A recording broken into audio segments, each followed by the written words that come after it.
मी बोरकर गुरुजी, विश्व ज्योतिषाचार्य, ब्रह्मांड ज्योतिष कार्यालय, मुक्काम पोस्ट रावेर, जिल्हा जळगाव, महाराष्ट्र 425508 पिनकोड नंबर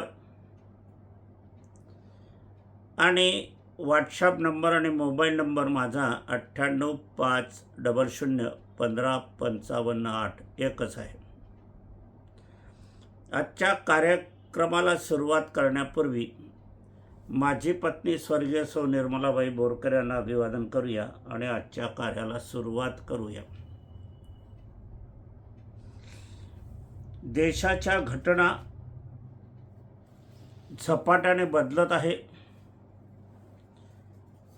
आणि देश हा घसरणीकडे झालेला आहे. मी अनेक व्हिडिओमधून अनेक लेखामधून सांगितलेलं आहे की सरकार जे सांगते आर्थिक उन्नतीच्या बाबीबद्दल बोलते, अर्थमंत्री सांगतात,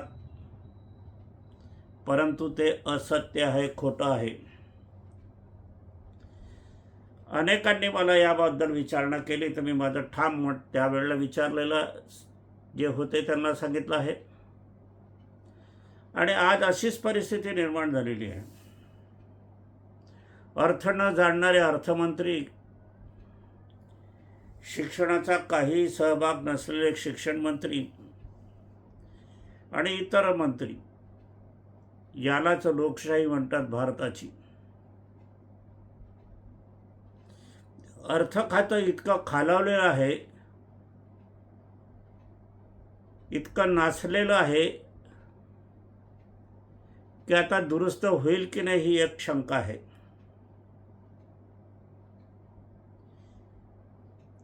रुपया हा सतत घसरणीला जात आहे. इंदिरा गांधींनी ज्यावेळेला नोटबंदी केली त्यावेळेला मला अंदाजे 35-36 हजार रुपया होता.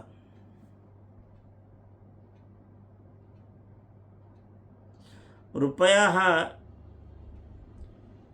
55, 60, 65, 70, 80, 90, 95, 96 पावतर गेला आणि चालला आहे, तरी सरकार झोपलेली आहे.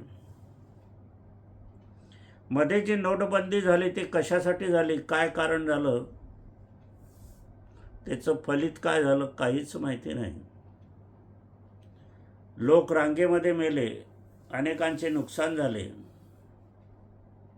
देशाचा फायदा काही झाला नाही. उलट त्याच्यावर खर्च करोडो रुपये, कोट्यावधी अरब रुपये खर्च झाले. मी नेहमी सांगत असतो की अर्थनीती ही उलट गतीने चाललेली आहे. ज्या वेळेला सरकारने मराठी शाळा बंद केल्या महाराष्ट्रातील, त्याच वेळेला मी बोललो होतो, ज्याच्यावर खर्च करायला पाहिजे त्याच्यावर खर्च होत नाही आहे. तरुण मंडळी भटकलेली आहे, भरकटलेली आहे. मराठी शाळा चालू झाल्या पाहिजे, मुलांना शिक्षण दिले पाहिजे, मुलांना नोकऱ्या लागल्या पाहिजे, मुलांना कामधंदा उद्योग मिळाला पाहिजे, नवीन कारखानदारी उभारली पाहिजे,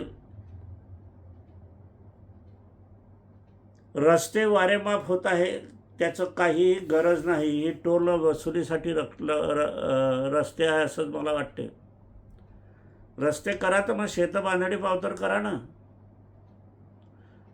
कारण तिथे टोल मिळणार नाही, तिथे कळणार नाही. आम्ही रावेरवासीय जळगावला जातो तर भुसावळ ते जळगाव ह्या रस्त्यावरचा टोल आम्हाला 110 रुपये भरावा लागतो 25 किलोमीटरसाठी. रावेर ते भुसावळ पावतर रस्ता अत्यंत दयनीय अवस्थेत आहे. रावेर ते बऱ्हाणपूर रस्ता अत्यंत कठीण परिस्थितीत आहे. जिथे टोल वसुली करता येतील तिथे तो रस्ता असंच बनायला हवं.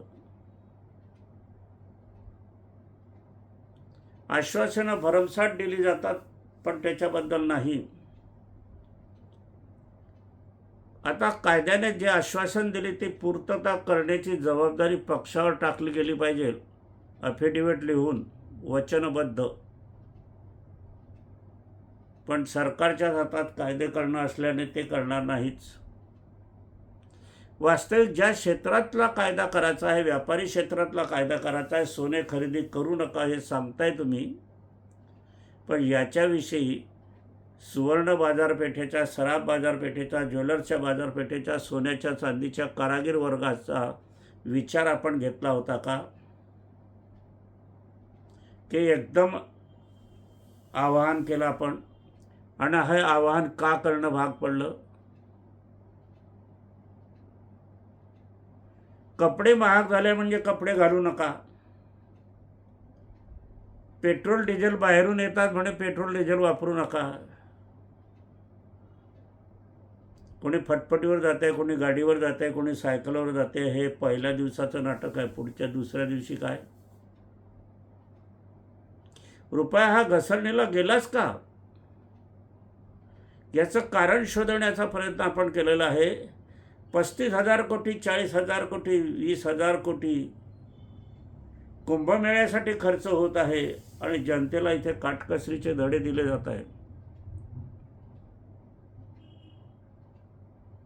किती कठीण समस्या आहे, पण याच्याबद्दल विचार केला जात नाही. आता या नोटेचं काय होणार पुढे हा एक प्रश्न आहे. 100 रुपयाची नोट म्हणजे 5 रुपयाची नोट जरी लक्षात घ्या, आता 4 रुपयाची झाली आहे. आज 96चा भाव आहे.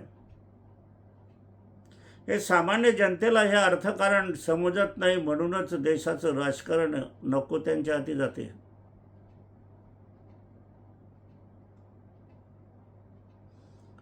शाळेची वाढती भरमसाठ फी, त्यात पेपर फुटीचे प्रकरण, लाखो विद्यार्थी फिरताय घरघर. काय होईल, कसं होईल? नीटचे परीक्षा देणाऱ्या विद्यार्थ्यांचे वय 20-21 असते. मुकी विचारी असतात. उन्हात तान्हात त्यांना उभं केलं जाते तपासणीसाठी. पायात जोडा नको, फुल शर्ट नको, खिच्यामध्ये काही नको, पाण्याची बोतल नको. काय आहे प्रश्न? चोर आहे ही मुलं? बांगलादेशी आपल्याकडे येत आहे, पाकिस्तानचे लोक आपल्या घरामध्ये येत आहे. याची जबाबदारी नागरिकावर नाही आहे, हिची जबाबदारी सरकारवर आहे. कसे काय मध्ये येतात हे तुमचं काम आहे.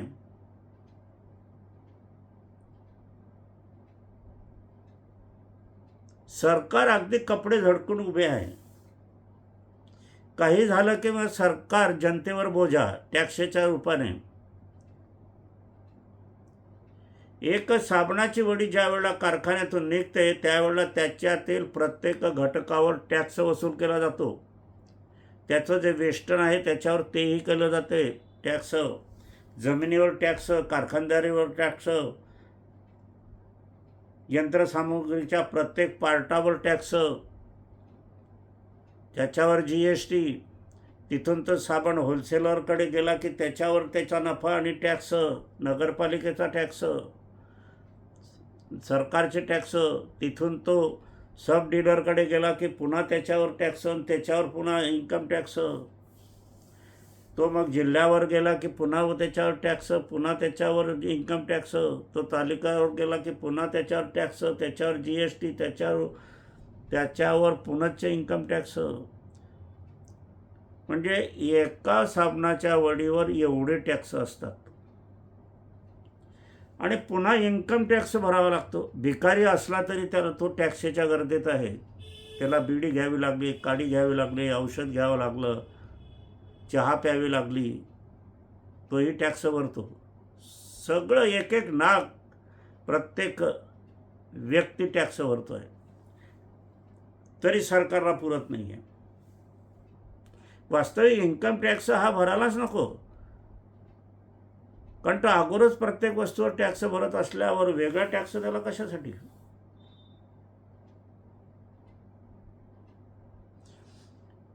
अर्थकारणावरच देश चालतो, अर्थकारणावरच राज्य चालते, अर्थकारणावरच सरकार चालते. इंदिरा गांधींनी 50 वर्षापूर्वी 5 वर्षात डबल पैसे दिले होते. आम्ही बघितले आहे. आज सरकार किती देते? 10-12 वर्षांनी डबल होते. वास्तविक पाहता आपण 50 वर्षानंतर निदान 5 पट तरी पैसे मिळायला पाहिजे होते 5 वर्षात. परंतु ते नाही. प्रगती कुठे आहे? अधोगती आहे. पुढे या नोटेचं काय होईल? नोटबंदीचं सरकार असं म्हणायला लागेल की काय? अशी परिस्थिती आलेली आहे. आपण बघणार आहोत. 6 रुपया स्मशानभूमीचे वाटेवर आहे. भारताला स्वातंत्र्य मिळून 79 वर्ष होत आहे आणि भारत देशाचे चलन आज 95 पार करीत आहे. 96 पार झालेलं आहे. जनसामान्य जनता ह्या बाबतीत अनभिज्ञ आहे. याबाबत स्पष्टीकरण हवे असल्यास भारताची 100 रुपयाची किंमत 95% घसरलेली आहे. म्हणजे आज 96%. आज भारत अंतर्गत ह्या वर्तमानात पूर्वी 100 रुपयात जो माल येत होता तितकाच माल आपणास आज मिळत नाही. आणि आज आपणास तेवढाच माल हवा असेल तर जादा पैसे मोजावे लागतात. हे जादा पैसे जे मोजावे लागतात तेवढीच रुपयाची किंमत कमी झालेली आहे. हे उदाहरणावरून कळते. आपण इन्कम टॅक्स भरत नाही असेल तुम्हाला वाटत असले तरी हे खोटे आहे. प्रत्येक गोष्टीवर आपण इन्कम टॅक्स भरतो, टॅक्स भरतो, GST भरतो. म्हणून आपण ही टॅक्सची वसुली भरमसाठ होत आहे. याकडे जनतेचे अजिबात लक्ष नाही आणि निवडून आलेले आपले नेते मंडळीचं पण त्याकडे लक्ष नाही. जनतेचं भलं करावं अशी त्यांची भूमिका दिसतच नाही. भारताबाहेर रुपया कोणी घेणार नाही अशी परिस्थिती निर्माण ज्या वेळेला होईल त्याच वेळेला नोटबंदीसारखे उपाय करावे लागतात आणि ते पुनश्च भारताच्या नशिबी, जनतेच्या नशिबी येणार की काय? भारताचा रुपया हा अमेरिकन जागतिक चलन डॉलरचे पुढे वर 96% कमी स्वीकारला जात आहे. म्हणजे 100 रुपयाचा आणि फक्त माल मिळतो आपल्याला 4 रुपयाचा. असे असताना अनेकदा व्हिडिओतून मी आणि लेखातून कित्येक वर्षा अगोदर सांगितले होते की सरकार आर्थिक बाबतीत अर्थमंत्री जे आकडे देत आहे ते मनाला पटत नाही, खोटे आहे. भारत विश्वगुरूची स्थळे स्वप्ने दाखवणारी ही राज्यमंडळी 15 लाख प्रत्येकाच्या खात्यात टाकणारे, स्वप्न देणारी, टोल माफ करू म्हणून निवडून येणारे, प्रत्येकाला नोकरी, डोक्यावर सिलेंडर घेऊन फिरणारे मंत्री, ही परिस्थिती पूर्णपणे आपल्याला स्वप्न दाखवले गेले आहे. आणि हे स्वप्नभंग आता झालेच आहे म्हणून समजा. सरकारचे आवाहन. सरकार आर्थिक फसलेले. सरकारने सांगितले वर्षभर सोने खरेदी करू नका, पेट्रोल डिझेल वापरू नका, प्रवास करू नका. याचाच अर्थ असा की सरकारची जी आतापर्यंत जी धोरणे होती ती अत्यंत सपशेल चुकीची होती. सरकार ह्या बाबतीत नापास झालेलं आहे. धोरणाचा परिपाक आहे. वाढती महागाई, सतत वाढत जाणारे टॅक्स, गरीब मध्यमवर्गीय अधिक गरीब होत आहे. सरकारने शिक्षण, आरोग्य, नोकरी, रोटी, कपडा, मकान यावर आर्थिक खर्च करायला हवा. तर कुंभमेळ्यासारख्या नको त्या ठिकाणी करोडो रुपये, 6,000 आकडे रुपये खर्च केले जात आहे. रस्ते रुंद करण्यासाठी 6-6, 5-5 मजली इमारती पाडल्या जात आहे. आता जर त्या बुलडोझरनं इमारती पाडल्या जात आहे तर अर्धी राहिलेली, पाव राहिलेली इमारत ही कच्ची होईल, पक्की राहील का? आणि मग थोडासा भूकंपाचा धक्का आला तर ही इमारती कोसळतील. कारण हे काही शहाणपणाच्या याच्याने आणि काही सावधगिरीने घरं, इमारती पाडल्या जात नाही आहे. हे जोडकाम सावत्रच होणार आहे. काहींचं तर पूर्ण जमिनी गेल्या आहेत, पूर्ण दुकानं गेली आहेत, पूर्ण घरं गेलेली आहे. त्याचा मोबदला काय आहे आणि कुठे राहतील, कसा व्यापार करतील, काय आहे याबद्दल जनता विचार करत नाही आहे आणि सरकार पण बोलत नाही आहे. कुंभमेळ्यानिमित्त घरे उद्ध्वस्त करणे, त्यावर अतोनात खर्च. मोहम्मद तुघलकाला बरे म्हणावे लागेल असे आज सरकारची स्थिती झालेली आहे. ज्यांनी साधा तराजू धरला नाही तो अर्थमंत्री. शिक्षण खात्याला काय म्हणावे? प्रत्येक परीक्षा काळात पेपरफुटीचे प्रयोग. दवाखान्यातील कारभार किती चांगले आहे याबद्दल तर मी नेहमी म्हणतो की दवाखान्याचं सरकारीकरण करा. खाजगी प्रॅक्टिस करणाऱ्याला बंदी करा. BA MS पावतरच खाजगी प्रॅक्टिस. कारण यातून किती लोक मरणार, किती मेले, किती वाचले, किती बरे झाले, किती खर्च केले, किती संपत्ती जमा झाली याचं संशोधन होणे गरजेचं आहे. शेत जमीन, त्यावरील पिके, तुमच्या खिशातील पैसा, सरकारची पुढील वाटचाल. शेत जमीन आपल्याला परवडण्याची झाली आहे आणि सरकारला हेच चे धोरण आहे. पिके सरकारचे, जमीन पण सरकारी होण्याची संभावना पुढच्या काळात दिसत आहे. बनारसीची अनाज मंडी उद्ध्वस्त केली गेली. उज्जैनचे व्यापारी स्थानावर बुलडोझर चालवले जात आहे. जागा नाही, व्यापार कुठे करणार? म्हणून मी अनेकदा व्यापारी वर्गात सांगत असतो की आता तुम्ही व्यापार धंदा कमी करा आणि राजकारणात उडी मारा. राजकारण हाती घ्या, त्याचमुळे देश सुखी होईल. अन्यथा तुम्हाला हे तुमची परिस्थिती काय होईल हे एक आहे.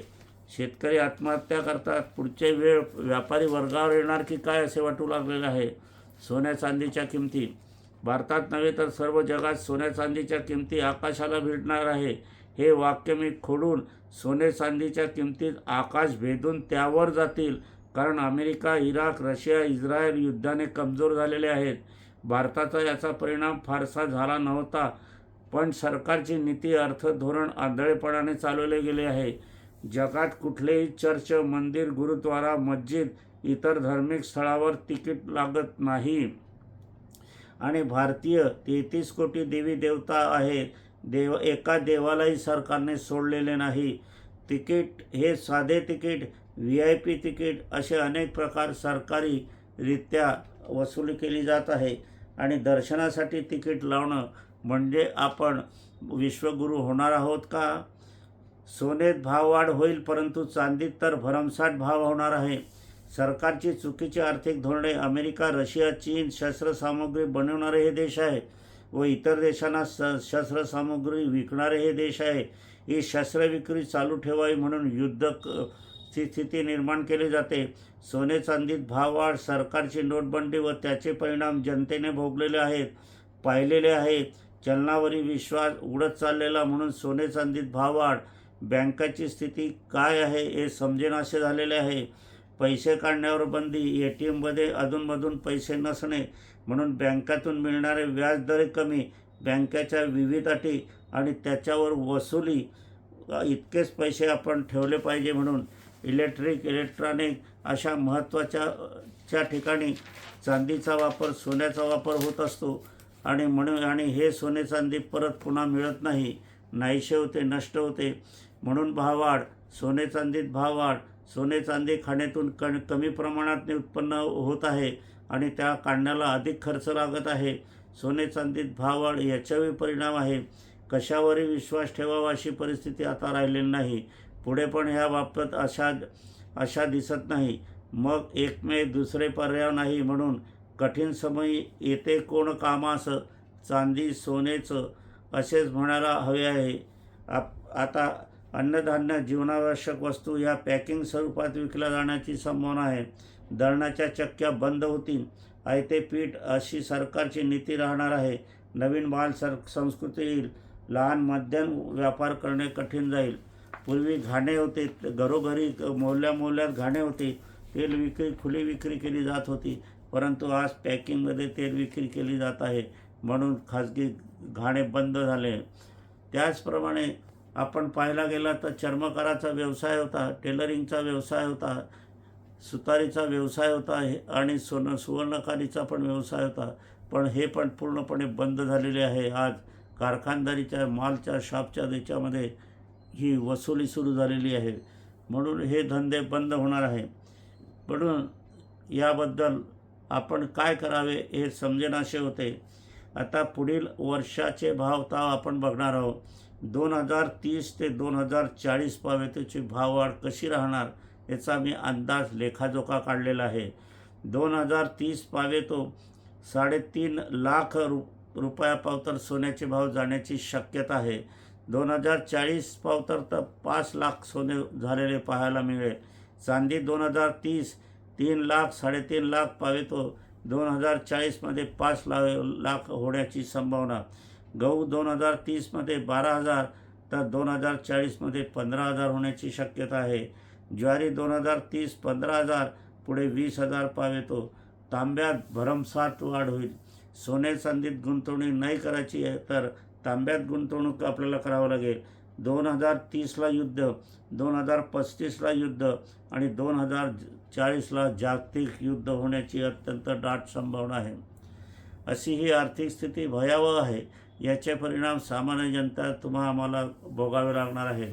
असे असताना यातून सुटका होईल की नाही एक शंका आहे. सरकारला मदत करणं, देशाला मदत करणं, देशाला सहाय्य करणं प्रत्येक नागरिकाचं तर कर्तव्य आहे आणि भारतीय जनता करतेच. लालबहादूर शास्त्रींनी आवाहन केलं तेव्हाही भारत दिले. ज्यावेळेला नेहरू होते, इंदिरा गांधी होती, पाकिस्तानचं युद्ध झाले ते त्यावेळेला भरभरून याच भारतीय जनतेने सोनं दिलेलं आहे. आता पुनरपी तीच वेळ येणं 79 वर्ष झाल्यावर ही एक मात्र खेदजनक आणि लाजिरवाणी गोष्ट झालेली आहे. म्हणून सावधान, आपण जनतेने पण स्वतः विषयी सावधान राहायला हवे आहे आणि सरकारने झटापट रीतीने धोरणं बदलायला हवी आहे. असो, ज्यांना यंत्रसिद्धी हवी असेल त्यांनी ताबडतोब यंत्रसिद्धी मागून घ्यावी. यंत्रसिद्धी काच फ्रेममध्येच लावावी लागणार आहे. 3 यंत्रसिद्धी आम्ही देत असतो विनामूल्य. त्याच्यात कुठूनही आम्ही पैसा दक्षिणा घेत नाही. विनाकारण काही लोक गैरसमज करतात की आम्ही त्याच्यातून पैसे घेतो, दक्षिणा घेतो. आम्ही घेत नाही, पूर्णपणे दक्षिणा घेत नाही, विकतही नाही आणि विनामूल्य आम्ही देत असतो. आपल्याला फक्त एक 4 किंवा 4 इंच 11 इंच अशा पद्धतीचं पाकिट घ्या. त्याला 2, 5, 25 अशी तिकीटं लावा पोस्टाची. ते पाकिट दुसऱ्या पाकिटात घाला, मला स्पीड पोस्टाने पाठवा. आपला पूर्ण पत्ता त्या पाकिटावर लिहा, त्याच पाकिटात यंत्रसिद्धी आम्ही पाठवून देऊ. असो, आणि ती यंत्रसिद्धी आपल्याला सर्वांना दिसेल अशी लावायची आहे शुद्धतेबाबत. आणि त्यानुसार आपल्याला व्यवसाय नसेल, आपल्याला नोकरीवर आपण जात असाल तर घराच्या वास्तुशांतीच्या पहिल्या हॉलमध्ये लावायचं. शेतकऱ्यांनीसुद्धा पहिल्या हॉलमध्येही लावायची आहे. हे आम्ही अभिमंत्रित करून आमच्या खर्चाने देत असतो. तुम्हाला काही स्थापित करण्याचा विधी करण्याची गरज नाही. ज्यांना हवी असेल त्यांनी मागवावी, अनुभव घ्यावा, हे असं आमचं म्हणणं आहे. माझी मतं ज्यांना आवडीत असेल त्यांनीच ही त्यानुसार आपण विचार करावा. ज्यांना आवडत नसेल, 2 कान दिलेले एक दुसऱ्या कानातून सोडून द्यावं. आवडो अगर न आवडो, सर्व व्यक्तींना आमचे आशीर्वाद दोघांचे मिळणारच आहे, देणारच आहोत. सर्वांना सुखी संपन्न राहावं, आरोग्य संपन्न राहावं, धनलक्ष्मी आपल्याकडे यावी, हीच आम्ही कर्मगती, ईश्वरगती, ग्रहयोगाला प्रार्थना करीत आहोत. माझी पत्नीचंच हे कार्य असल्याकारणाने स्वर्गातून पण ती आपल्याला आशीर्वाद देत आहे. असो, आजच्या कार्याला विराम देण्यापूर्वी मी अजून एक सांगतो की हे जे आपल्याला मार्गदर्शन आवडत असेल तर इतरांना शेअर करा.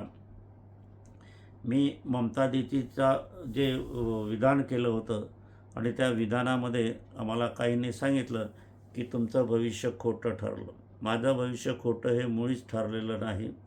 कारण ज्या वेळेला ममता दीदीच्याच बूथवर, बंगालमधील इतर बूथवर असे कारभार झालेले नाही की जिथे अर्धा तास वीज बंद झालेली आहे, गोंधळ झालेला आहे. मग ज्या वीज का बंद केली हे जर आपण पाहिलं तर निवडणुकीच्या क्षेत्रात कायदेशीर बाबीमध्ये हा गुन्हा ठरतो. तर त्या अधिकाऱ्यावर, संबंधितावर गुन्हे दाखल केले आहेत का? ममता दीदी तिथले उमेदवार असून त्यांना आतमध्ये येऊ दिलं नाही. ते अधिकारी, त्यांच्या संबंधित अधिकाऱ्यांवर गुन्हे दाखल झाले आहेत का? ममता दीदीला मुख्यमंत्री असत असताना काही धक्काबुक्की, काही वेळा मारठोक झाली असल्याची वार्ता, मग त्या संबंधित अधिकारी वर्गावर गुन्हे, शिक्षा झाल्या आहेत का हे बघायला हवं. आणि हे झालेलं नाही, म्हणून संशयास्पद स्थितीला जागा निर्माण होते आणि हा संशय निवडणुकीच्या बाबतीत लोकशाहीच्या क्षेत्रामध्ये उचित, योग्य ठरत नाही. याचं निकारण झालं पाहिजे. आता न्यायाधीशांनीसुद्धा जे 72 लाख का 75 लाख लोक मतदार यादीतून वगळले होते, त्यांच्याविषयी केसमधून सांगताना त्यांनी असं सांगितलेलं आहे की पुढच्या पाळीला तुम्ही मतदान करा. आता हा न्याय कसा काय होतो, कसा काय वाटतो, मलाही एक आश्चर्य वाटते. त्याच्यातले जर म्हातारे कोतारे स्वर्गवासी झाले, काही झालं, वृद्ध झाले, तर मग ते कसे मतदान करतील? मग हा त्यांच्या जीवन आयुष्यातील मतदानाचा अधिकार हिरावून घेतला गेला नाही का? याच्यावर विचारविनय होत नाही का? आज सुदृढ लोकशाही आपली आहे, ती सुदृढ राहिली पाहिजे अशी आमची इच्छा आहे, अशी आमची मनोकामना आहे. असो, आजच्या कार्याचं इथेच समापन करूया आणि माझी पत्नी स्वर्गीय निर्मलाबाई बोरकर यांना अभिवादन करूया.